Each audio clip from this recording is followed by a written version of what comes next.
ونعوذ بالله من شرور أنفسنا ومن سيئات أعمالنا من يهده الله فلا مضل له ومن يضلل فلا هادي له وأشهد أن لا إله إلا الله وحده لا شريك له وأشهد أن محمدا عبده ورسوله أرسله بالهدى ودين الحق ليظهره على الدين كله ولو كره المشركون اللهم صل على محمد وعلى آل محمد كما صليت على إبراهيم وعلى آل إبراهيم وبارك على محمد وعلى آل محمد كما باركت على إبراهيم وعلى آل إبراهيم في العالمين إنك حميد مجيد أما بعد فإن خير الحديث كلام الله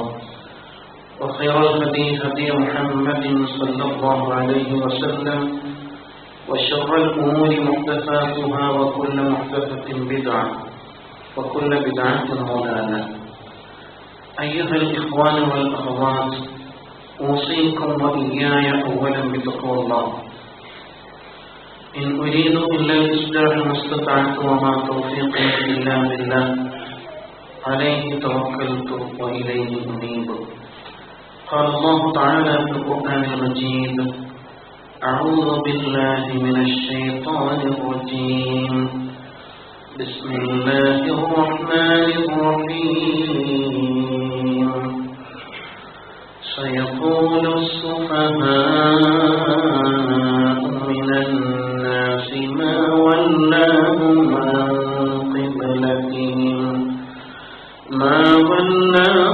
عن قبلتهم التي كانوا عليها قل لله المشرق والمغرب يهدي من يشاء إلى صراط مستقيم.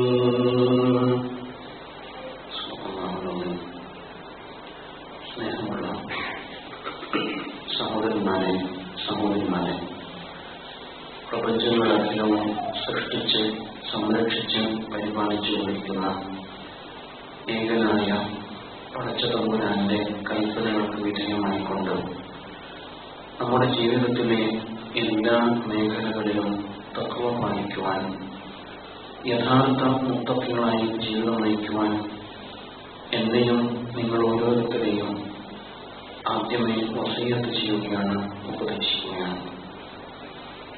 നമ്മുടെ ഇഹപര വിജയത്തിന് തഖ്വാബോധമല്ലാതെ മറ്റൊരു മാർഗമില്ല. അല്ലാഹു സുബ്ഹാനഹു വ തആല അവന്റെ മുത്തഖികളായ അടിമകളിൽ ഉൾപ്പെടുത്തി നമ്മെ അനുഗ്രഹിക്കുമാറാവട്ടെ. ഒരു സത്യവിശ്വാസി തന്റെ ജീവിത നിലപാടുകൾ സ്വീകരിക്കേണ്ടത് എന്തിനെ അടിസ്ഥാനമാക്കിയാണ്? ജീവിതത്തിൽ വ്യക്തിപരവും കുടുംബപരവും സാമ്പത്തികവും സാമൂഹികവും ആയ ഒരുപാട് വിഷയങ്ങൾ നമുക്ക് മുമ്പിലേക്ക് വന്നുകൊണ്ടേയിരിക്കും. അത്തരം സാഹചര്യങ്ങളിലെല്ലാം നിലപാട് സ്വീകരിക്കേണ്ടത് എന്തിനെ അടിസ്ഥാനമാക്കിയായിരിക്കണം? സമൂഹത്തിന്റെ പൊതുവായ താല്പര്യങ്ങൾ മുൻനിർത്തിയാണോ, അതല്ല തന്റെ ഭൗതികമായ നിലനിൽപ്പ് മുൻനിർത്തിയാണോ, അല്ലെങ്കിൽ ഭൂരിപക്ഷത്തിന്റെ നിലപാട് മുൻനിർത്തിയാണോ, അതുമല്ലെങ്കിൽ ന്യൂനപക്ഷത്തിന്റെ നിലപാട് മുൻനിർത്തിയാണോ? ഒരു വിശ്വാസിയെ സംബന്ധിച്ചിടത്തോളം അയാൾക്ക് തന്റെ നിലപാടുകളുടെ മാനദണ്ഡമായി സ്വീകരിക്കാവുന്നത്, അയാൾ മാനദണ്ഡമായി സ്വീകരിക്കേണ്ടത് പ്രപഞ്ചനാഥനായ അല്ലാഹുവിന്റെ വിധി കൽപ്പനകളെ മാത്രമായിരിക്കണം. വിശുദ്ധ ഖുർആൻ അസന്നിഗ്ധമായി ആ കാര്യം നമ്മെ ഓർമ്മപ്പെടുത്തുന്നുണ്ട്. അല്ലാഹുവിന്റെ കൽപ്പനകളുടെ അടിസ്ഥാനത്തിൽ മാത്രമേ ജീവിതത്തിലെ ഏത് മേഖലയിലും നാം നിലപാട് സ്വീകരിക്കാൻ പാടുള്ളൂ. വമാ കാന ലിമുഅ്മിനിൻ വലാ മുഅ്മിനത്തിൻ, ഒരു സത്യവിശ്വാസിക്കും വിശ്വാസിനിക്കും ചേർന്നതല്ല ഇദാ ഖദല്ലാഹു വറസൂലുഹു അംറൻ, അല്ലാഹുവും റസൂലും ഒരു കാര്യത്തിൽ വിധി തീർപ്പ് കൽപ്പിച്ചു കഴിഞ്ഞാൽ അൻ യകൂന ലഹുൽ ഖിയറത്തു മിൻ അംരിഹിം, ആ കാര്യത്തിൽ അയാൾക്ക് സ്വതന്ത്രമായ ഒരു തീരുമാനം, ഒരു ചോയ്സ്, എനിക്ക് ഇതാണ് ഇഷ്ടം, എന്റെ താല്പര്യം ഇതാണ് എന്ന നിലക്ക് ഒരു നിലപാട് സ്വീകരിക്കുവാനുള്ള അർഹതയില്ല, അവകാശമില്ല എന്ന് ഖുർആൻ വ്യക്തമാക്കുന്നുണ്ട്. അതുകൊണ്ട് തന്നെ നമ്മുടെ നിലപാടുകൾ എനിക്ക് അങ്ങനെ തോന്നി, അല്ലെങ്കിൽ എന്റെ കുടുംബത്തിന്റെ താല്പര്യം ഇതാണ്, ഞങ്ങളുടെ തറവാട് ഇങ്ങനെ തീരുമാനം എടുക്കാറുള്ളൂ, അല്ലെങ്കിൽ നാട്ടു നടപ്പ് അതല്ലേ, ഇതൊന്നുമല്ല സത്യവിശ്വാസി തന്റെ ജീവിതത്തിൽ നിലപാട് സ്വീകരിക്കുമ്പോൾ മാനദണ്ഡമായിട്ട് കൈക്കൊള്ളേണ്ടത്. മറിച്ച് അല്ലാഹു സുബ്ഹാനഹു വ തആലയുടെ കൽപ്പനയാണ്, റസൂലുള്ളാഹി സ്വല്ലല്ലാഹു അലൈഹി വസല്ലമയുടെ മാർഗനിർദ്ദേശമാണ് എന്ന് നമുക്ക് ബോധ്യമുണ്ടാവണം. ഇസ്ലാമിക ചരിത്രത്തിൽ ഒരുപാട് വഴിത്തിരിവുകൾ ഉണ്ടായിട്ടുണ്ട്. ഒരുപാട് സംഭവങ്ങൾ ചരിത്രത്തിലെ വഴിത്തിരിവുകളായിട്ട് മാറിയിട്ടുണ്ട് എന്ന് നമുക്കറിയാം. അതിൽ സുപ്രധാനമായ ഒരു സംഭവമാണ് ഖിബ്ല മാറ്റം എന്ന സംഭവം. ഖിബ്ല മാറ്റം നടക്കുന്നത് ഹിജ്റ 2-ാം വർഷം ഇതുപോലൊരു ശഅബാൻ മാസത്തിലാണ് എന്നത് നാം പ്രത്യേകിച്ച് ഓർത്തിരിക്കണം. ഖിബ്ല മാറ്റം എന്നത് ആ സാമൂഹിക പശ്ചാത്തലത്തിൽ ഏറെ കോളിളക്കം സൃഷ്ടിച്ച ഒരു സംഭവം കൂടിയായിരുന്നു. അതുകൊണ്ട് തന്നെ അല്ലാഹു സുബ്ഹാനഹു വ തആല ഖിബ്ല മാറ്റം സംഭവിക്കുന്നതിന് മുന്നോടിയായിട്ട് തന്നെ ഇസ്ലാമിക സമൂഹത്തിന് അതിനെക്കുറിച്ച് ഒരു നിലപാടുണ്ടാകുവാൻ വേണ്ടി മുൻകൂട്ടി തന്നെ ഒരു ആയത്ത് അവതരിപ്പിക്കുകയുണ്ടായി. സയഖൂലു സുഫഹാഉ മിനൻ നാസ്, ജനങ്ങളിലെ മൂഢരായ അജ്ഞാനികളായ അവിവേകികളായ ആളുകൾ പറയാൻ തുടങ്ങും. എന്താ പറയാം? മാ വല്ലാഹും അൻ ഖിബ്ലതിഹിം അല്ലതി കാനൂ അലൈഹ, അവർ നിലകൊണ്ടിരുന്ന ഖിബ്ലയിൽ നിന്ന് മറ്റൊരു ഖിബ്ലയിലേക്ക് തിരിയുവാൻ അവരെ പ്രേരിപ്പിച്ചത് എന്താണ്? മാ വല്ലാഹു, എന്താണ് അവരെ തിരിയാൻ പ്രേരിപ്പിച്ചത്? അൻ ഖിബ്ലതിഹിം അല്ലതി കാനൂ അലൈഹ, അവർ നേരത്തെ ഉണ്ടായിരുന്ന ഖിബ്ലയിൽ നിന്ന് മറ്റൊരു ഖിബ്ല സ്വീകരിക്കുവാൻ അവരെ പ്രേരിപ്പിച്ചത് എന്ത്? ഇങ്ങനെ വമ്പിച്ച വിവാദ കോലാഹലങ്ങൾക്ക് സമൂഹത്തിലെ അവിവേകികൾ തിരികൊളുത്തും എന്ന് പടച്ചതമ്പുരാൻ നേരത്തെ തന്നെ പറഞ്ഞു വെക്കുകയാണ്. പറയൂ, ലില്ലാഹിൽ മശ്രിഖു വൽ മഗ്രിബ്, കിഴക്കും പടിഞ്ഞാറും അല്ലാഹുവിന്റേത് തന്നെയാണ്. യഹ്ദി മൻ യശാഉ ഇലാ സിറാത്തിൻ മുസ്തഖീം, അല്ലാഹു തആല അവൻ ഉദ്ദേശിക്കുന്നവരെ ചൊവ്വായ മാർഗത്തിലേക്ക് വഴി നടത്തുന്നു. സംഭവങ്ങൾ നമ്മുടെ ജീവിതത്തിലും നിരന്തരം ഉണ്ടാകുന്നുണ്ട്. ആ സംഭവങ്ങളോട് നാം എന്ത് നിലപാടാണ് സ്വീകരിക്കാറുള്ളത്? കൃത്യമായ ഒരു നിലപാട് വെളിപ്പെടുത്താറുണ്ടോ? അതല്ലെങ്കിൽ നിസ്സംഗമായ മൗനം പാലിക്കുന്ന ഒരു മാനസികാവസ്ഥയാണോ? അല്ലെങ്കിൽ ആൾക്കൂട്ടം എന്ത് നിലപാട് സ്വീകരിക്കുന്നോ അങ്ങനെയൊക്കെ പോകാം എന്നാണോ? കഴിഞ്ഞ ഖുതുബയിൽ ലോകത്തെ തന്നെ പിടിച്ചുകുലുക്കേണ്ടുന്ന ഗുരുതരമായ ഒരു വിഷയം നമ്മൾ ചർച്ച ചെയ്യുകയുണ്ടായി. പക്ഷേ ഇസ്ലാമിക സമൂഹത്തിന്റെ ഭാഗത്തു നിന്നോ ലോകരാഷ്ട്രങ്ങളുടെ ഭാഗത്തു നിന്നോ കാര്യമായ പ്രതികരണങ്ങളൊന്നും ഉണ്ടായില്ല എന്നാണ് നാം വിലയിരുത്തിയത് ഈജിപ്തിന്റെ പശ്ചാത്തലത്തിൽ. തീർച്ചയായും സംഭവങ്ങൾ മുമ്പിൽ വരുമ്പോൾ നിലപാട് സ്വീകരിക്കുന്നയിടത്ത് വിശുദ്ധ ഖുർആൻ മാത്രമായിരിക്കണം നമുക്ക് മാനദണ്ഡം എന്നത് വളരെ പ്രധാനപ്പെട്ട ഒരു കാര്യമാണ്. ഖിബ്ല മാറ്റ സംഭവം നമുക്കറിയാം. ഇസ്ലാമിക സമൂഹം മക്കയിലായിരുന്നപ്പോൾ മസ്ജിദുൽ ഹറമിലേക്ക് അഥവാ കഅബയിലേക്ക് തന്നെയാണ് അവർ തിരിഞ്ഞ് നമസ്കരിച്ചിരുന്നത് എന്നാണ് പ്രബലമായ ഒരു അഭിപ്രായം. എന്നാൽ പിന്നീട് ഹിജ്റയെ തുടർന്ന് മദീനയിലെത്തിയപ്പോൾ ആദ്യത്തെ 17 മാസക്കാലം ഇസ്ലാമിക സമൂഹം ബൈത്തുൽ മുഖദ്ദസിനെ ഖിബ്ലയായിട്ട് സ്വീകരിച്ചു. ബൈത്തുൽ മുഖദ്ദസിനെ ഖിബ്ലയായിട്ട് സ്വീകരിച്ചു. മദീനയുടെ വടക്ക് വശത്താണ് ബൈത്തുൽ മുഖദ്ദസ് സ്ഥിതി ചെയ്യുന്നത്. മദീനയുടെ തെക്ക് വശത്താണ് മസ്ജിദുൽ ഹറം സ്ഥിതി ചെയ്യുന്നത്. തികച്ചും വ്യത്യസ്തമായ ആദ്യത്തെ 17 മാസക്കാലം അവർ ബൈത്തുൽ മുഖദ്ദസിലേക്ക് തിരിഞ്ഞ് നമസ്കരിച്ചു. പിന്നീട് അല്ലാഹുവിന്റെ കൽപ്പനയെ തുടർന്ന് മസ്ജിദുൽ ഹറമിനെ അഥവാ കഅബാലയത്തെ ഖിബ്ലയായിട്ട് സ്വീകരിച്ചു എന്നതാണ് ആ സംഭവം. ഇങ്ങനെയൊരു സംഭവം നടക്കുമ്പോൾ സ്വാഭാവികമായി വ്യത്യസ്തമായ വിശകലനങ്ങൾ സമൂഹത്തിൽ ഉണ്ടാവുക തന്നെ ചെയ്യും. മദീനയിലെ ജൂതന്മാർ പ്രതികരിച്ചു. പൂർവ്വ പ്രവാചകന്മാരുടെ ഖിബ്ലയായ ബൈത്തുൽ മുഖദ്ദസ് മുഹമ്മദ് ഉപേക്ഷിച്ചിരിക്കുന്നു. നേരത്തെ മദീനയിലേക്ക് വന്നപ്പോൾ അദ്ദേഹത്തിന് തിരിച്ചറിവുണ്ടായിരുന്നു. ബൈത്തുൽ മുഖദ്ദസ് ആണ് ഖിബ്ലയാക്കേണ്ടത് എന്ന ബോധ്യത്തിന്റെ അടിസ്ഥാനത്തിൽ ഖിബ്ലയായി സ്വീകരിക്കുകയും പിന്നീട് 17 മാസങ്ങൾക്ക് ശേഷം അദ്ദേഹം കാലുമാറുകയും ചെയ്തിരിക്കുന്നു.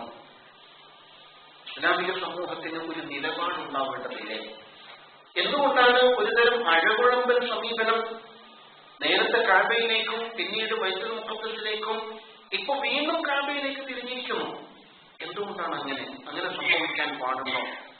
മക്കാ മുശ്രിക്കുകളും ഇത് തന്നെ പറഞ്ഞു. മുഹമ്മദിന് ഒരു സ്ഥിരതയില്ല. നേരത്തെ കഅബ ഖിബ്ലയായി സ്വീകരിച്ചു. മദീനയിലെത്തിയപ്പോ അതേ മുഹമ്മദ് മസ്ജിദുൽ അഖ്സയെ സ്വീകരിച്ചു. ഇപ്പൊ വീണ്ടും മുഹമ്മദ് കഅബയിലേക്ക് തന്നെ തിരിഞ്ഞിരിക്കുന്നു. എന്തായാലും മുഹമ്മദിന് എന്തോ ഒരു മനംമാറ്റം ഉണ്ടായിട്ടുണ്ട്. നാട് വിട്ടപ്പോ ഗൃഹാതുരമായ ചില ചിന്തകൾ മുഹമ്മദിനെ അലട്ടുന്നു. അതുകൊണ്ടാണ് കഅബയിലേക്ക് തന്നെ വീണ്ടും തിരിഞ്ഞത്. പയ്യെ മുഹമ്മദ് പുത്തൻ മതം വിട്ട് നമ്മുടെ മതത്തിലേക്ക് തന്നെ തിരിച്ചു വരും. ഇതായിരുന്നു അവരുടെ വിലയിരുത്തൽ. ഇങ്ങനെ വ്യത്യസ്തമായ താല്പര്യങ്ങൾ മുൻനിർത്തി ആളുകൾ വിലയിരുത്തലുകൾ നടത്തി. മദീനയിലെ മുനാഫിക്കുകൾ അത് ഏറ്റുപിടിച്ചു. സ്വാഭാവികമായും ഇസ്ലാമിക സമൂഹത്തിലെ ദുർബലരായ ആളുകൾ വല്ലാത്ത അസ്വസ്ഥതയിലാകപ്പെട്ടു. ചിലരെങ്കിലും ഇസ്ലാം വിട്ട് പുറത്തുപോയി എന്നാണ് ഈ സംഭവത്തിന്റെ മറ്റൊരു പ്രതികരണം എന്നുകൂടി നാം മനസ്സിലാക്കേണ്ടതുണ്ട്. എന്താണ് അല്ലാഹു സുബ്ഹാനഹു വ തആല ഇതിലൂടെ ഉദ്ദേശിച്ചത്?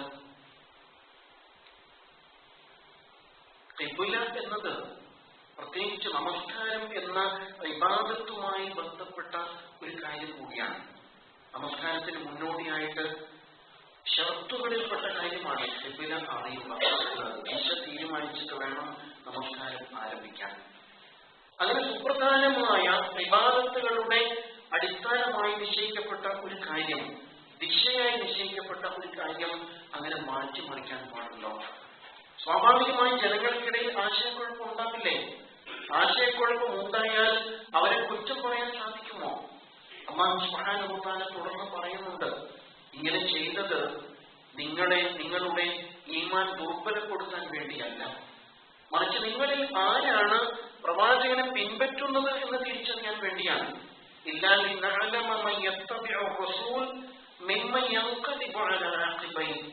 പിന്മാറുന്നവരാരാണ്, ഏത് സാഹചര്യത്തിലും പ്രവാചകനെ പിൻപറ്റുന്നവരാരാണ് എന്ന് അല്ലാഹുവിനെ തിരിച്ചറിയണം എന്നതാണ്.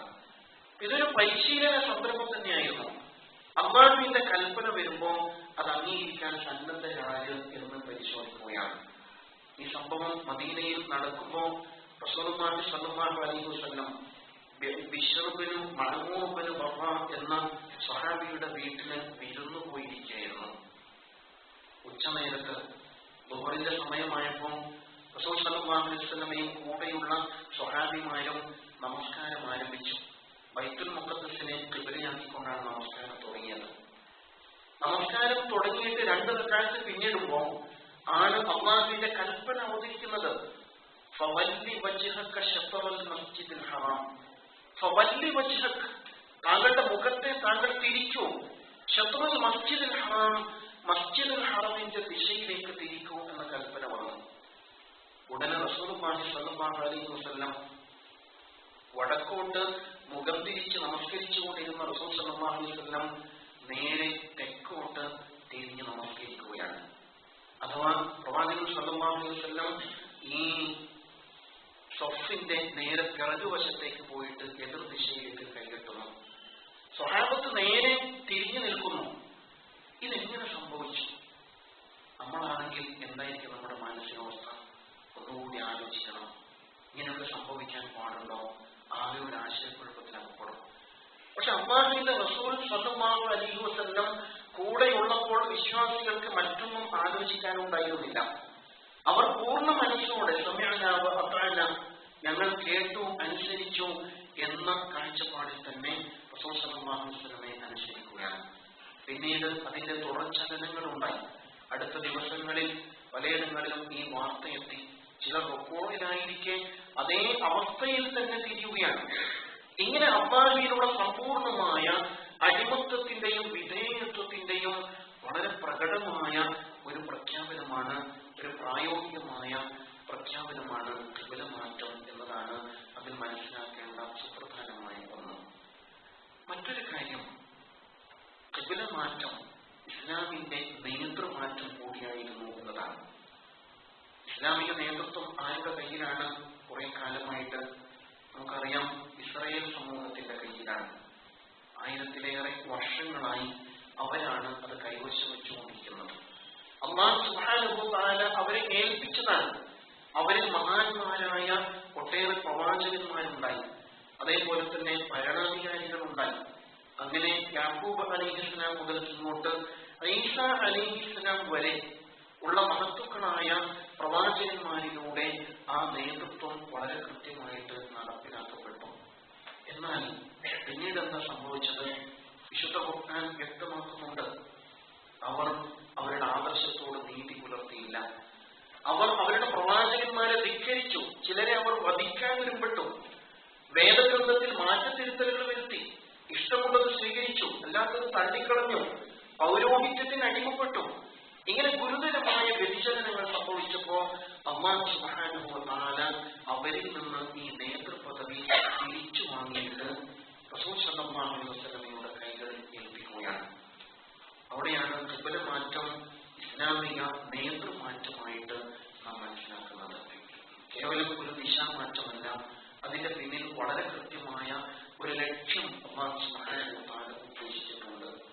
അന്ത്യപ്രവാചകൻ മുഹമ്മദ് മുസ്തഫ സല്ലല്ലാഹു അലൈഹി വസല്ലം, ആ പ്രവാചകനാണ് ഇനി അന്ത്യനാൾ വരെയും മനുഷ്യ സമൂഹത്തിന് ഇസ്ലാമികമായ നേതൃത്വം നൽകേണ്ടത് എന്ന വലിയൊരു പ്രഖ്യാപനമാണ്, ഒരു പ്രതീകാത്മകമായ ഒരു കർമ്മം കൂടിയായിരുന്നു ഖിബ്ല മാറ്റം എന്ന് കാണാം. അതിനെ തുടർന്ന് പല സംഭവങ്ങളും ഉണ്ടാകുന്നു. ജൂത ക്രൈസ്തവ വിഭാഗങ്ങൾ സ്വാഭാവികമായും റസൂൽ സല്ലല്ലാഹു അലൈഹി വസല്ലമയെ അംഗീകരിക്കാതെ വഴിമാറി പോകുന്ന സാഹചര്യം കാണുന്നുണ്ട്.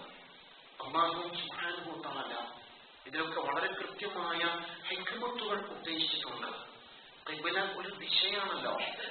ഒരിക്കലും ഇസ്ലാമിക സമൂഹം, ഒരു ആദർശ സമൂഹം കേവലം ഒരു ദിശയുടെ അടിമകളായിട്ട് മാറരുത് എന്നത് അല്ലാഹുവിന്റെ തീരുമാനമാണ്.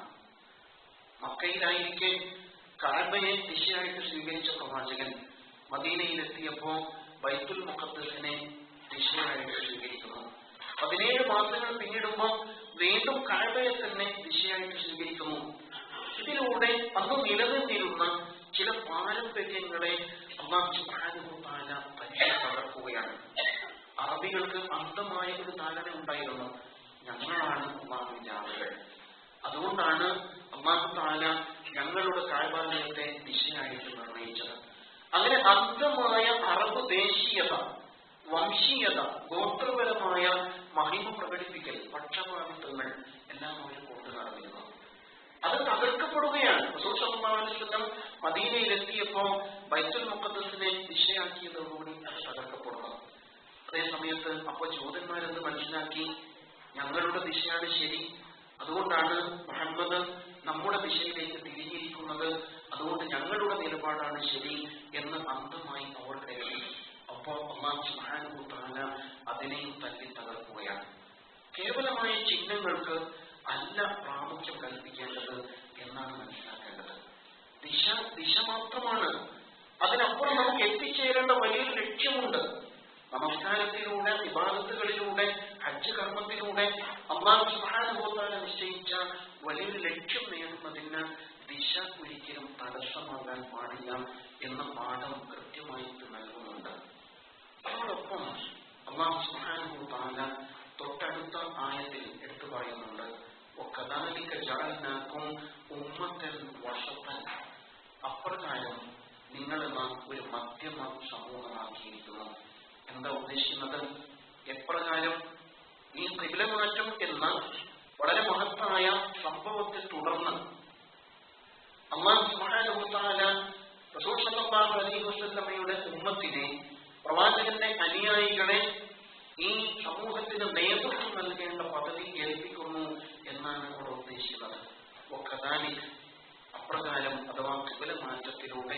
ജഅൽനാകും ഉമ്മത്തൻ വസത്തൻ, നിങ്ങളെ മധ്യമ സമൂഹമാക്കിയിരിക്കുന്നു. വസത്ത് എന്ന് പറഞ്ഞാൽ മധ്യത്തിൽ നിൽക്കുന്നത് എന്നാണ് വാക്കിന്റെ അർത്ഥം. ഉത്തമം, ശ്രേഷ്ഠം എന്നൊക്കെ അതിനർത്ഥമുണ്ട്. അങ്ങേയറ്റം ജീർണിച്ചതുമല്ല, അതേപോലെ തന്നെ തീവ്രവുമല്ല, രണ്ട് അറ്റങ്ങളിലല്ല, മധ്യമമായ നിലപാട് സ്വീകരിക്കുന്നവർ എന്നാണ് എന്റെ ഉദ്ദേശം.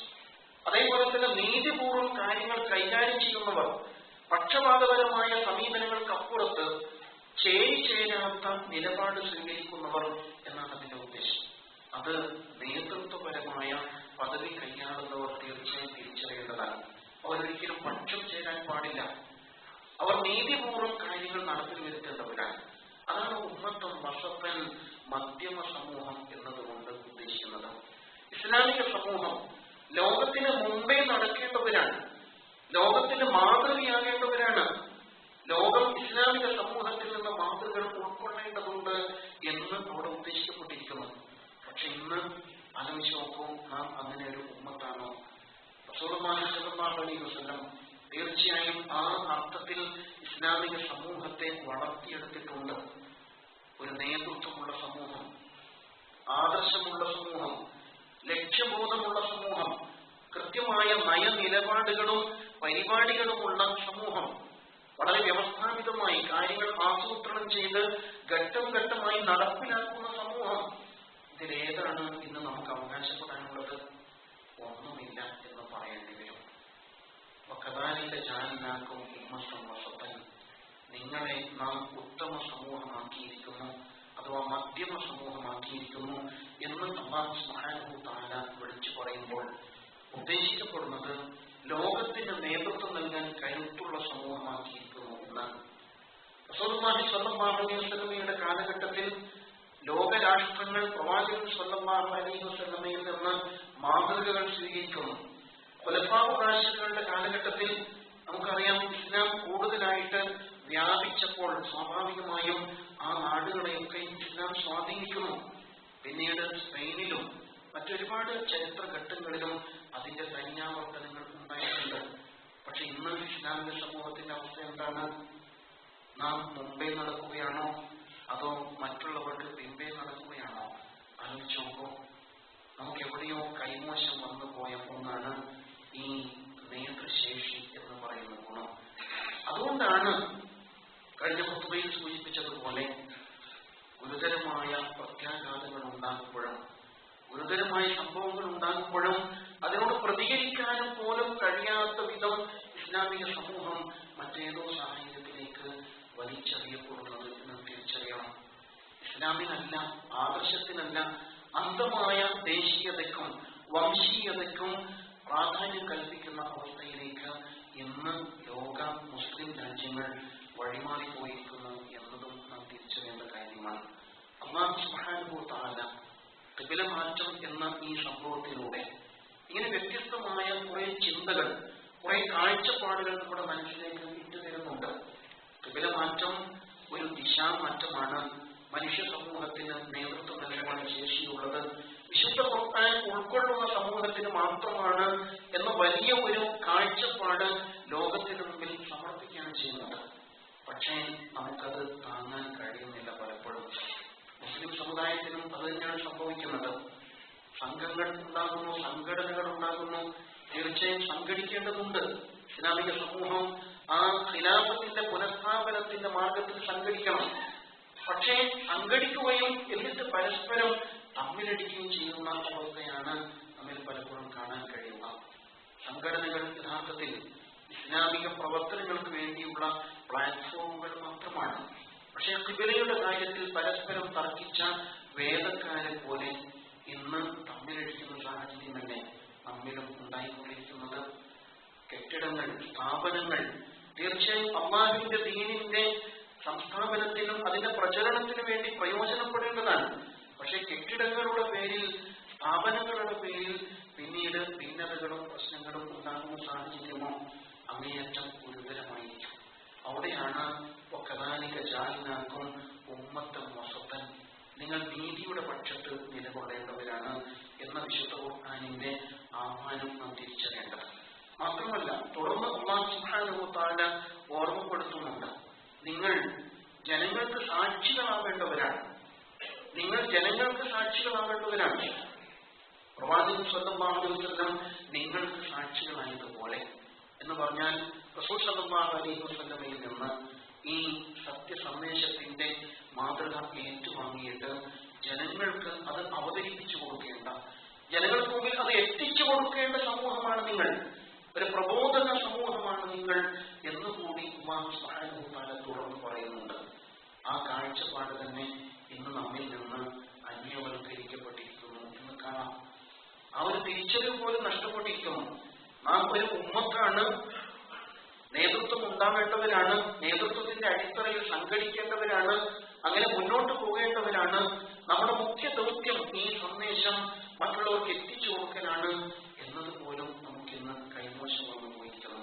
തീർച്ചയായും ഖിബ്ലമാറ്റം ചർച്ച ചെയ്യുമ്പോൾ ഈ കാഴ്ചപ്പാടുകളൊക്കെയും നമ്മുടെ മനസ്സിലേക്ക് കടന്നു വരേണ്ടതുണ്ട്.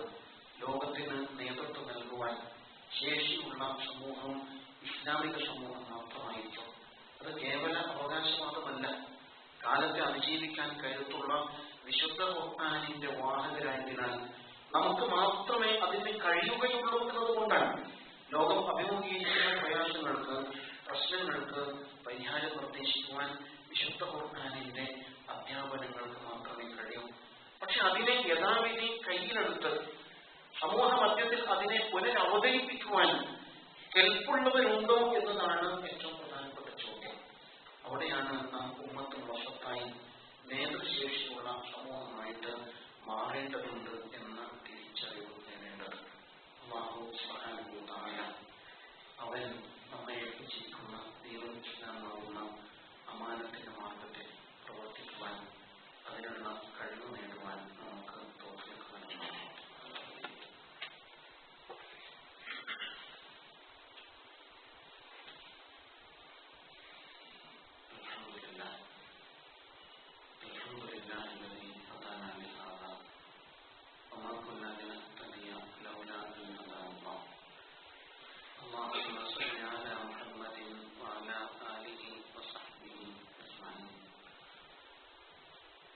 يا أيها الذين آمنوا اتقوا الله حق تقاته ولا تموتن إلا وأنتم مسلمون. യഥാർത്ഥ മുത്തഖികളായി വിശുദ്ധ ഖുർആനിന്റെ വാഹകരായി മുന്നോട്ട് നീങ്ങുവാൻ എന്നെയും നിങ്ങളെയും ആദ്യമായി വസിയ്യത്ത് ചെയ്യാൻ ഉണർത്തുകയാണ്. ശഅബാൻ മാസത്തിലാണ് ഖിബ്ലമാറ്റം എന്ന വളരെ സുപ്രധാനമായ ചരിത്ര സംഭവം ഉണ്ടായത് എന്ന് പറഞ്ഞു. തീർച്ചയായും അതിന്റെ പാഠങ്ങൾ പരസ്പരം പങ്കുവെക്കുവാൻ നമുക്ക് കഴിയേണ്ടതുണ്ട്. കൂടുതൽ ഇസ്ലാമിക ബോധമുള്ളവരായിട്ട് മാറുമ്പോൾ വലിഞ്ഞു പോകിയ മുഖവും ഒരുതരം പരുക്കൻ മനോഭാവവും ഉണ്ടാവുകയല്ല, മറിച്ച് മധ്യമമായ നിലപാടിലേക്ക് എത്തിച്ചേരാനാണ് കഴിയേണ്ടത്. തീവ്രതയുമല്ല ജീർണതയുമല്ല ഇസ്ലാമിക ഭാവം, മറിച്ച് മധ്യമമായ സന്തുലിതമായ വീക്ഷണമാണ് എന്ന് നാം പ്രധാനമായും തിരിച്ചറിഞ്ഞിരിക്കുന്നത്. അത് ഈ കാലഘട്ടത്തിൽ വളരെ പ്രാധാന്യമുള്ള ഒരു കാര്യം കൂടിയാണ് എന്ന് നാം മനസ്സിലാക്കേണ്ടതുണ്ട്. ആ നിലയിലുള്ള നിലപാടുകൾ സ്വീകരിക്കുവാൻ അല്ലാഹു നമ്മെ അനുഗ്രഹിക്കുമാറാവും. നമ്മുടെ മക്കൾ വിദ്യാഭ്യാസ രംഗത്ത് വ്യത്യസ്ത ഘട്ടങ്ങൾ പിന്നിടുന്ന വേളയാണിത്. 10ാം ക്ലാസ് കഴിഞ്ഞവരും പ്ലസ് ടു കഴിഞ്ഞവരുമൊക്കെ തീർച്ചയായും മക്കൾക്ക് വേണ്ടിയിട്ട് പുതിയ വിദ്യാഭ്യാസ മേഖലകൾ കണ്ടെത്തുമ്പോൾ അതിൽ നീതി പുലർത്തുവാൻ നമുക്ക് കഴിയേണ്ടതുണ്ട്. എൻ്റെ കുട്ടിയെ എങ്ങനെയെങ്കിലും ഞാൻ പഠിപ്പിക്കും, അതിനു വേണ്ടിയിട്ട് ഏത് വഴിയും സ്വീകരിക്കും എന്നല്ല ആലോചിക്കേണ്ടത്. കോഴ കൊടുത്തും ഡൊണേഷൻ കൊടുത്തും ലക്ഷങ്ങളും കോടിയും ഒക്കെ കൊടുത്ത് എങ്ങനെയെങ്കിലും സീറ്റുകൾ തട്ടിപ്പറിക്കുക എന്നിടത്തെത്തിയിരിക്കുന്നു നമ്മുടെ വിദ്യാഭ്യാസ കച്ചവടം. അങ്ങനെ കൊള്ള ചെയ്യപ്പെടേണ്ട ഒന്നല്ല വിദ്യാഭ്യാസ മേഖല എന്ന് നമ്മൾ തിരിച്ചറിയണം. ഒരുപക്ഷെ നമ്മളിൽ ചിലർക്ക് അങ്ങനെ ലക്ഷങ്ങൾ കൊടുത്ത് സീറ്റ് വാങ്ങാൻ കഴിഞ്ഞേക്കും. പക്ഷെ യഥാർത്ഥത്തിൽ അങ്ങനെ നാം ചെയ്യുമ്പോൾ അത് തെറ്റായ ഒരു മാതൃക സൃഷ്ടിക്കലാണ് എന്ന് നാം തിരിച്ചറിയേണ്ടതുണ്ട്. ഇങ്ങനെ കാശ് കൊടുത്ത് വാങ്ങേണ്ടതാണ് അറിവ് എന്നതാണ് ഇതിൽ പ്രധാനം. മറ്റൊന്ന്, ഇത് ഇതൊരു കച്ചവടമാണ്. ലക്ഷങ്ങൾ എറിഞ്ഞ് എന്റെ മകനെ, എന്റെ കുട്ടിയെ ഞാൻ പഠിപ്പിച്ചാൽ ആ ലക്ഷങ്ങൾ തിരിച്ചു പിടിക്കാനുള്ള മാർഗവും എനിക്കറിയാം എന്നുകൂടി അത് ഉദ്ദേശിക്കുന്നുണ്ട്. അങ്ങനെ ഡോക്ടറാകുന്ന, എഞ്ചിനീയറാകുന്ന മക്കൾ പിന്നീട് സമൂഹത്തിന് ഗുണമല്ല ചെയ്യുക, സമൂഹത്തെ ചൂഷണം ചെയ്യുന്ന അവസ്ഥയാണ് പലപ്പോഴും ഉണ്ടാവുക. അതിന് പങ്കാളികളാകാതിരിക്കാൻ വളരെ ജാഗ്രത പുലർത്തണം എന്ന് ഓരോരുത്തരെ ഉണർത്തുകയാണ്. വ്യക്തിപരമായിട്ട് നമുക്കൊരു നിലപാടെടുക്കാം. ഉദാഹരണത്തിന് കൈക്കൂലി കൊടുത്തെങ്കിലും ഞാൻ എന്റെ കാര്യം സാധിക്കും ആകാം. പക്ഷെ അതേ സമയത്ത് അത് സമൂഹത്തിൽ സൃഷ്ടിക്കുന്ന ഗുരുതരമായ പ്രത്യാഘാതങ്ങളെ കുറിച്ച് ആലോചിച്ച് നോക്കുമ്പോൾ കൈക്കൂലി എന്നൊരു സംസ്കാരമായി മാറിയില്ലേ? ഞാനും നിങ്ങളുമാകുന്ന വ്യക്തികളുടെ ശ്രമഫലമായിട്ട് തന്നെയാണ് അത് സംഭവിച്ചത് എന്നൊരു യാഥാർത്ഥ്യമാണ്. അതുകൊണ്ട് ഇത് കച്ചവടം ചെയ്യപ്പെടേണ്ട അല്ലെങ്കിൽ കൊള്ള ചെയ്യപ്പെടേണ്ടുന്ന ഒന്നല്ല എന്ന ഒരു കാഴ്ചപ്പാട് വിദ്യാഭ്യാസ മേഖലയുമായി ബന്ധപ്പെട്ട് തീർച്ചയായും നമുക്ക് ഉണ്ടായിരിക്കേണ്ടതുണ്ട് എന്ന് മാത്രം ഉണർത്തുകയാണ്. അല്ലാഹു സുബ്ഹാനഹു വ തആല നീതിപൂർവ്വം നിലപാടുകൾ സ്വീകരിക്കുവാൻ നമ്മെ അനുഗ്രഹിക്കുമാറാകട്ടെ. പഠിച്ചവനെ, ഈ കാലഘട്ടത്തിൽ നിന്റെ ദീനിന്റെ വാഹകരായി മാറുവാൻ ഞങ്ങൾക്ക് നീ കരുത്തു നൽകേണ്ടതുണ്ട്. പഠിച്ചവനെ, മധ്യമമായ നിലപാട് സ്വീകരിച്ചു നിന്റെ ദീനിനെ ജനങ്ങളിലേക്ക് എത്തിക്കുവാനുള്ള കഴിവ് നൽകി ഞങ്ങളെ അനുഗ്രഹിക്കണമെന്നാണ്. എല്ലാവിധ പരീക്ഷണങ്ങളിൽ നിന്നും ഞങ്ങളെ കാത്തു രക്ഷിക്കാവുന്നവരെ, രോഗങ്ങളിൽ നിന്ന്, മനപ്രയാസങ്ങളിൽ നിന്ന്, സാമ്പത്തികമായ ഞെരുക്കങ്ങളിൽ നിന്ന്, സാമൂഹികമായ